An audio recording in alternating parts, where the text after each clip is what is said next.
ramadaantan waxaad ku arki doontaa goobtan ilmo in aan soo dejinayno tusaale ah 30 mawduuc oo gaar u ah anshaxa guryaheena oo aan ugu talagalnay maalin kasta inta aynu ku jirno bisha Ramadaan. Mawduucyadan ayaa ah kuwa ku saabsan anshaxa akhlaaqda ama qiyamka aynu leenahay. Waxaana ugu talagalnay in ay caruurta yaryar ka qayb qaataan soo gudbintiisa iyo soo jeedintiisaba. anshaxa lixaad waan qiimaynaa oon qadarinaa kala duwanaanshaha ra'yiga. bar ilmahaaga in uu hadalkiisa qiimo leeyahay isla markaana hadalka qofka kale uu leeyahay qiimo intaa la eg. ogow waxaa tahay macalinka koowaad ee ilmahaagu wax ka barto.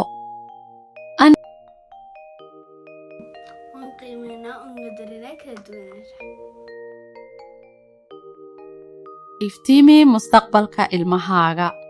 waxaad ku iftiimisaa baridda anshaxa wanaagsan ee diinteena iyo dhaqankeenaba si aad uga dhisto caqliga oo aad u koriso dadnimadiisa iyo damiirkiisaba.